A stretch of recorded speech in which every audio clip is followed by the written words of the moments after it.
इतना अत्याचार हमारे झारखंड के साथ ही क्यों 29 राज्य में। उन्हीं के खिलाफ विनोद बाबू के संघर्षों को, जयपाल मुंडा के संघर्षों को, निर्मल महतो, शहीद शक्तिनाथ महतो, मणिनाथ मंडल के शहादतों को दिल में लेते हुए यह खतियानी पदयात्रा का आयोजन रखा गया।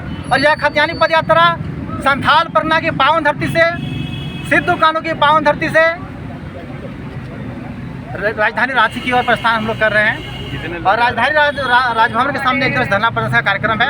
आपके चैनल के माध्यम से आह्वान करना चाहते हैं कि तमाम झारखंडी वासी 5/6/2025 को राजधानी राजभवन में आए और झारखंडी चट्टानी एकता का परिचय दें। मांग को भी थोड़ा बोल दीजिए। हमारा मांग यही है कि हमारे पूर्वजों ने जिसके लिए लड़ा है, जिसके लिए कटा है, जिसके लिए मरा है, उसी के संघर्षों के रास्ते पर चलते हुए, उसी के उम्मीद को लेते हुए खतियान के आधार पर राजस्थान नीति, खतियान के आधार पर नियोजन नीति, खतियान के आधार पर विस्थापन नीति, साथ ही साथ पैसा एक्ट लागू हो, साथ ही साथ शिक्षा में समानता।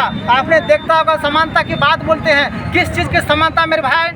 एक सांसद और विधायक का बेटा पढ़ते हैं अमेरिका में, एक सांसद विधायक का बेटा पढ़ते हैं महाराष्ट्र में, एक सांसद विधायक का बेटा पढ़ते हैं फॉरेन में, लेकिन एक गरीब मजदूर किसान के बेटा पढ़ते हैं खिचड़ी खाने वाला स्कूल में। आखिर कहाँ ये किस चीज़ की समानता है? समानता तभी होगी जब इस देश में, जब इस राज्य में, जब इस मिट्टी में एक सांसद का बेटा, एक विधायक का बेटा और एक गरीब मजदूर किसान खेत में काम करने वाला बेटा एक साथ पढ़े, एक स्कूल में पढ़े, तभी शिक्षा बेहतर हो सकता है, अन्यथा नहीं हो सकता है।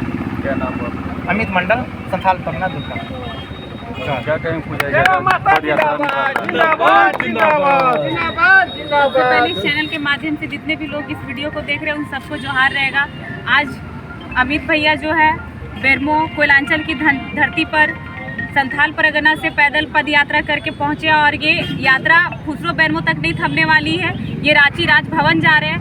आज देखिए कि ये क्या ज़रूरत पड़ा कि इस संथाल परगना से लेकर रांची की राजभवन तक ये पैदल जा रहे हैं, क्योंकि इलेक्शन हाल ही में ही पार हुआ है, लेकिन जो इलेक्शन हुआ है वो चंद लोगों को अपने झोली भरने के लिए हुआ। अब जब से देखें कि जेएमएम की सरकार बनी है तब से हमारे गांव के अगल बगल में मर्डर बढ़ गई है, कोयला चोरी की बालू ज़्यादा बढ़ गई है। कहीं पे आपको मर्डर होगा तो पुलिस प्रशासन नहीं नजर आएंगे, लेकिन कोयला चोरी जहां निकलेगा पुलिस प्रशासन खुद लाइनअप करके वो निकलवाते हैं। तो आज ये झारखंड धरती किसके लिए थी? आज आप जगह जगह पर देखेंगे विनोद बिहारी महतो की आपको प्रतिमा मिलेगी, सिद्धू कानू, चांद भैरव, फुल्लो झानो की प्रतिमा मिलेगी, लेकिन वो बस प्रतिमा नाम के लिए है। लेकिन यहाँ जो काम कर रहे हैं, यहाँ जो राजपाट कर रहे हैं वो अन्य लोग कर रहे हैं और यहाँ की जो जनता अपने हक अधिकार के लिए रोड में बैठे हुए।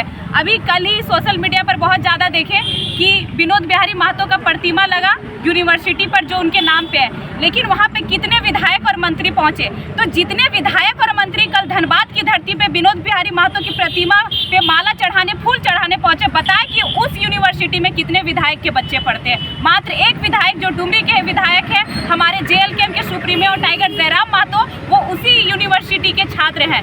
लेकिन हमारे यहाँ स्वास्थ्य बगल में देखिए अभी हॉस्पिटल है, सरकारी हॉस्पिटल हो, सरकारी स्कूल हो, इसकी व्यवस्था कब ठीक होगी? जब उनके बच्चे यहाँ पढ़ेंगे। लेकिन वो अपने बच्चे को विदेशों में पढ़ाएंगे तो झारखंड की पढ़ाई कब ठीक होगी? उनके बच्चे तो नेता के बेटा नेता बनेंगे, तो उनको क्या है कि झारखंड के लोगों को रोजगार मिले या ना मिले, उनका हक अधिकार मिले या ना मिले। तो अब सब लोग जाग चुके हैं, यहाँ जात धर्म की कोई बात नहीं है, यहाँ अपने अधिकार की बात है। हम इस राज्य के हैं तो इस राज्य का पहला निवाला भी यहाँ के आदिवासी और मूलवासी खाएंगे।